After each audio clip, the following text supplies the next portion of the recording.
Kisah Para Rasul pasal 12. Yakobus mati, Petrus dilepaskan dari penjara. Ayat 1. Kira-kira pada waktu itu Raja Herodes mulai bertindak dengan keras terhadap beberapa orang dari jemaat. Ayat 2. Ia menyuruh membunuh Yakobus, saudara Yohanes, dengan pedang. Ayat 3. Ketika ia melihat bahwa hal itu menyenangkan hati orang Yahudi, ia melanjutkan perbuatannya itu dan menyuruh menahan Petrus. Waktu itu hari raya roti tidak beragi. Ayat 4. Setelah Petrus ditangkap, Herodes menyuruh memenjarakannya di bawah penjagaan 4 regu, masing-masing terdiri dari 4 prajurit. Maksudnya ialah supaya sehabis Paskah ia menghadapkannya ke depan orang banyak. Ayat 5. Demikianlah Petrus ditahan di dalam penjara, tetapi jemaat dengan tekun mendoakannya kepada Allah. Ayat 6. Pada malam sebelum Herodes hendak menghadapkannya kepada orang banyak, Petrus tidur di antara 2 orang prajurit, terbelenggu dengan 2 rantai. Selain itu, prajurit-prajurit pengawal sedang berkawal di muka pintu. Ayat 7. Tiba-tiba berdirilah seorang malaikat Tuhan dekat Petrus dan cahaya bersinar dalam ruangan itu. Malaikat itu menepuk Petrus untuk membangunkannya. Katanya, "Bangunlah segera." Maka gugurlah rantai itu dari tangan Petrus. Ayat 8. Lalu kata malaikat itu kepadanya, "Ikatlah pinggangmu dan kenakanlah sepatumu." Ia pun berbuat demikian. Lalu malaikat itu berkata kepadanya, "Kenakanlah jubahmu dan ikutlah aku." Ayat 9. Lalu ia mengikuti malaikat itu keluar, dan ia tidak tahu bahwa apa yang dilakukan malaikat itu sungguh-sungguh terjadi. Sangkanya ia melihat suatu penglihatan. Ayat 10.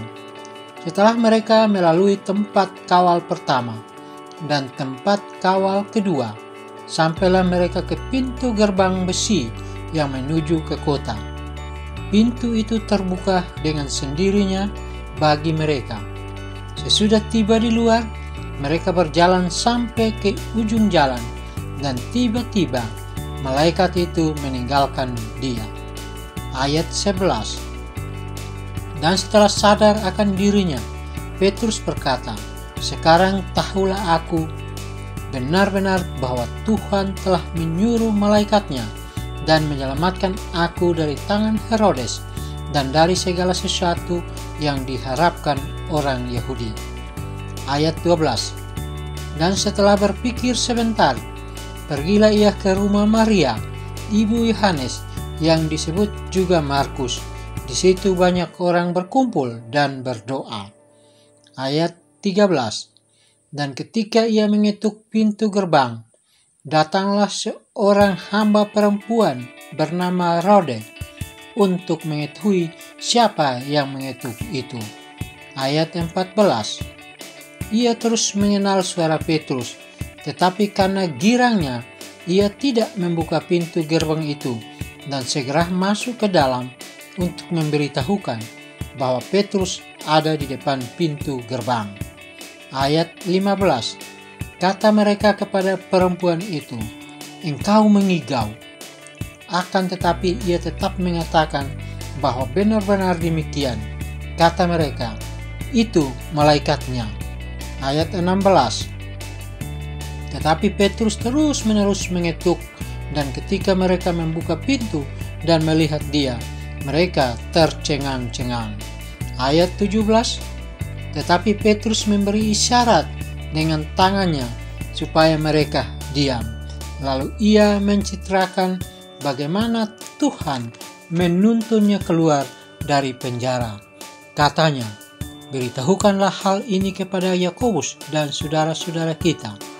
Lalu ia keluar dan pergi ke tempat lain. Ayat 18.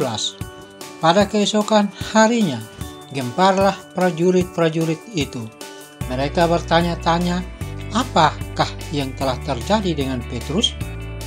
Ayat 19. Herodes menyuruh mencari Petrus, tetapi ia tidak ditemukan. Lalu Herodes menyuruh memeriksa pengawal-pengawal itu dan membunuh mereka. Kemudian ia berangkat dari Yudea ke Kaisarea dan tinggal di situ. Herodes mati. Ayat 20. Herodes sangat marah terhadap orang Tirus dan Sidon. Atas persetujuan bersama mereka pergi menghadap dia. Mereka berhasil membujuk Blastus, pegawai istana raja, ke pihak mereka. Lalu mereka memohonkan perdamaian karena negeri mereka beroleh bahan makanan dari wilayah raja. Ayat 21. Dan pada suatu hari yang ditentukan, Herodes mengenakan pakaian kerajaan, lalu duduk di atas takhta dan berpidato kepada mereka. Ayat 22. Dan rakyatnya bersorak membalasnya, ini suara Allah dan bukan suara manusia. Ayat 23. Dan seketika itu juga ia ditampar malaikat Tuhan, karena ia tidak memberi hormat kepada Allah. Ia mati dimakan cacing-cacing. Barnabas dan Saulus diutus. Ayat 24. Maka firman Tuhan makin tersebar dan makin banyak didengar orang. Ayat 25. Barnabas dan Saulus kembali dari Yerusalem setelah mereka menyelesaikan tugas pelayanan mereka. Mereka membawa Yohanes yang disebut juga Markus.